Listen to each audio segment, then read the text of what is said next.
guys, welcome back to my channel. If you're new here, my name's Abby, and this channel is a work in progress, as am I. Just decided to post something to share with you who's been watching my videos, where I've been for the past couple months and what I've been up to.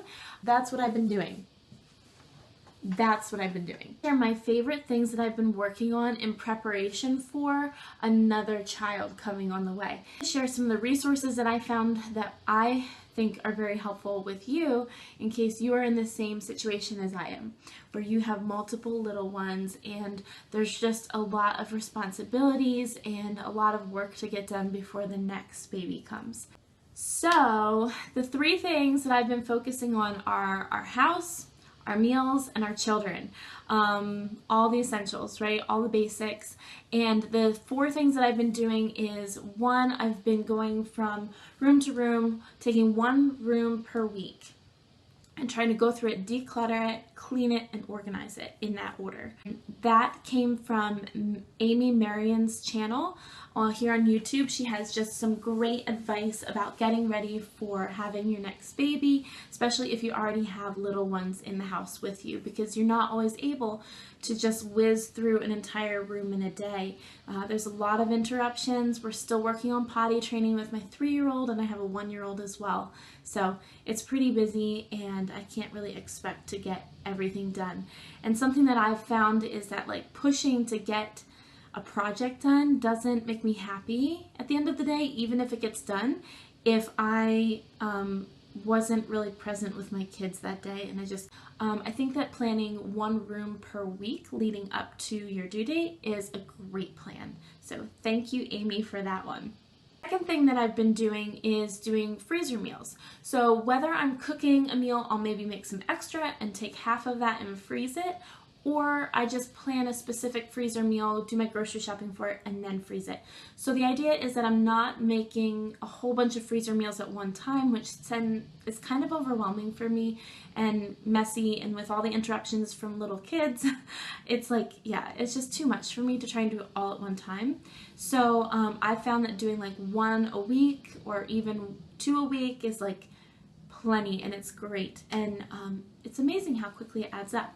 So that's what I've been doing. I think so far I have about 5 freezer meals in our freezer, and I did them over a period of like 3 weeks. Third thing I'm doing is really paying attention to some important things that my children need to learn before the next baby comes along. So for my 3-year-old, he knows a lot of things, but we've been working a little bit more on potty training with him, really kind of trying to get him to go number 2 on the potty, which is crazy because he was, and now he stopped. So I don't know, we're working on it. And number 2 with my son would be getting himself dressed, brushing his own teeth. Although we still help with all of those things, just letting him take that and run with it. She's 1-year-old, so we're trying to teach her how to, like, teach her the word, like, you need to come, like, come here and sit down, and absolutely teaching her what no means. Those are 3 things that I think are really important for her. Fourth thing that we are working on is another tip from Amy. All of these are from Amy's channel. She just has helped me so much, so I really want to direct you guys to her, and go check out her channel as well when you're done here. But Amy had mentioned doing this thing called blanket time. And my husband had always stressed to me how important it is to teach children how to sit still. And I was just like, they're not capable, it's not possible. But as my son is getting older, he's very, very active, and he is 3 years old. I am wishing now that when he was a year old that I would have practiced this with him. So one of the benefits of doing blanket time is that by teaching your children to be able to sit in a specific place and sit still and kind of be quiet for a little while and play with some toys, it's going to allow you to hopefully feed your baby, nurse your baby, however you decide to feed your baby when the next baby comes along. Not do this with my son before number 2, Farah, came along, and I wish that I would have. This time around, I'm hoping that I can teach my kids to sit on their little blankets and play with their toys for a given period of time. So you start with like 5 minutes, and then you can slowly increase it a minute at a time every day up until you reach like 15 or 20 minutes, which should hopefully be enough time for you to nurse your baby. So, and not that you would do blanket time every single time you're nursing your baby, but it could be helpful at times that you need it. So, yeah, so that's number 4.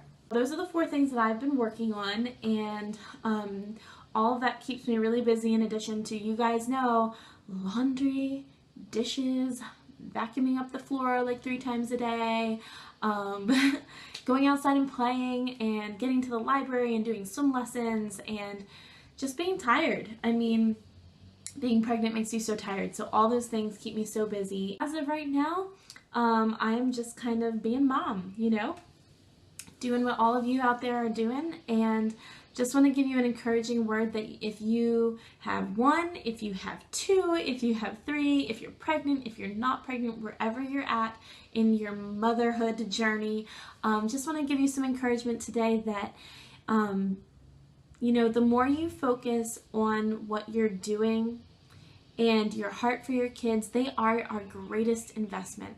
It's easy to get caught up and feel like we're not doing enough outside of being mom, but I promise you that your children are your greatest investment, and the more you invest in them, the more you're going to see the results from it. And I've been seeing that over the past couple months, that as I continue to pour into my children over the past couple of months and reserve time for myself at the end of the day versus pouring it into other things like YouTube or social media, I've been more energetic and refreshed. So I just want to encourage you with that, and I hope that wherever you're at in your journey today, that you, I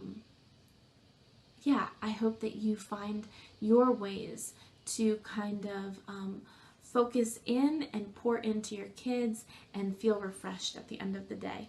So if you found this helpful, be sure to go check out Amy Maryon's channel. It's linked down below. Her links below for her book and for her YouTube channel.